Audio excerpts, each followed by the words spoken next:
Կալուգացի օլիգարխը, որ հանդես է գալիս, իբրև բանակի բարեգործ և որն իրականում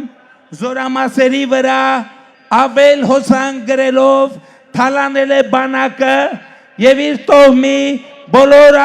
հարուտ զավակներին փախցրել բանակից պետք է ենթարկվի խստագույն պատասխանատվության։